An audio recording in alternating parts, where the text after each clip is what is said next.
This little light of mine, I'm gonna let it shine. Howdy, everybody. How's everybody doing today? I decided, last night I was talking to a buddy, and, he's going on and on about, he's stoked about the results of what happened like a month ago. And I'm someone who does not prescribe to thinking some other man cares about me per se. And I don't mean that we don't care about each other, any of that, although based on the evidence of the modern world or in the world in general, that seems to be the case, in that we'll help people when we can and stuff. Generally, though, we're all living our own lives and doing our best for ourselves and maybe our loved ones and families, children and so on, and even that seems to be far and few between these days. So to expect somebody up in a high up position to care at all about you seems a fanciful notion, idealistic, and that's cool. Like, I respect the game, and I respect people's right to think somebody's going to do something for them. However, in the history of leaders, they generally don't do much for the people that are not higher up or more influential or financially doing amazing. So, I often think about, and something I'm guilty of as well, is discussing problems and really doing my best to focus more on solutions. So, okay, if it doesn't matter who's in there in that position or that role, or who's the leader of a company or whatever, then what can we do as the quote unquote workers or the lower level people, that, and I don't mean that, that we're less than, and I don't mean to share that mentality or anything. It's just kind of how it's perceived, I guess. Anyways, the point is like, one way, for instance, one particular rich man, wealthy man, infiltrates, we'll say, countries is locally. And so what that tells me is the power is in the local. And to break up communities, they go locally to the community. It's easier to buy off, somebody sitting on a school board than it is, the president, for instance. And so, like, less money, less need, way more effective. Since foundations are built off of the many bricks that then lead to the top, right? So if you can mess up the foundation or influence the foundation, then it's going to influence the rest of the building from there on out. So just thinking of it logically, how could we actually do anything? Well, I brought up a friend of mine that lives in Florida, and she showed up at town meetings, was very adamant about getting fluoride out of the water. I don't know if you know this, fluoride is a neurotoxin. It calcifies your pineal gland, which is your, let's say, radio receiver to the spirit realm, to God, to the Almighty, to the higher self, to the highest source being, the creator, etc. So, by the way, one way to flush your system from fluoride, once you are aware of all this, is allegedly using borax internally and foot soaks, like 20 minutes. I've done this before many times, and helped others, and it's like the water turns black. So as hot water as you can, and you put in borax into the foot soak, and after 20 or so minutes, a little over 20 minutes, the water like really is nasty, generally like black. It's amazing.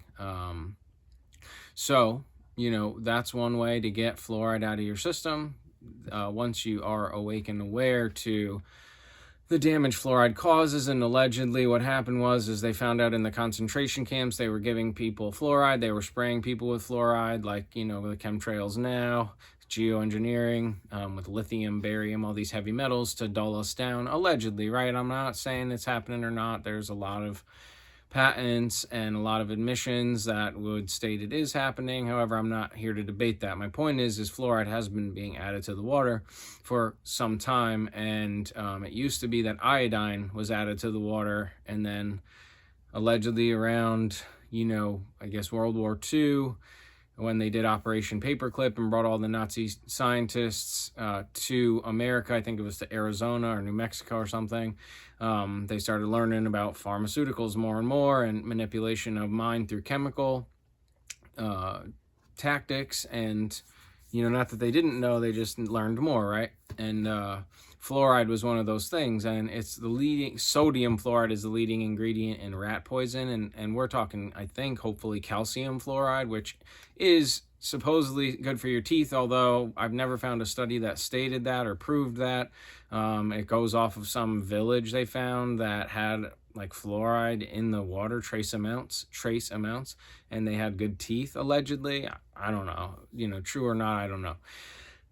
I do know that, I've never cut open the brain. Supposedly fluoride calcifies your pineal gland and messes with your neurology. So a friend of mine got fluoride out of the water down in Florida, and we talk regularly, and it was like she just kept showing up to meetings and learned the administrative process of how to put these people on notice, put liens on them, hold them accountable personally liable, freeze their bank accounts if necessary, and of course they unanimously voted to get fluoride out of the water of that county, which then led to other counties. And now I heard recently that, and I haven't looked this up, so I haven't proven it to myself yet, Florida is in general taking fluoride out of their drinking water at the addition of it.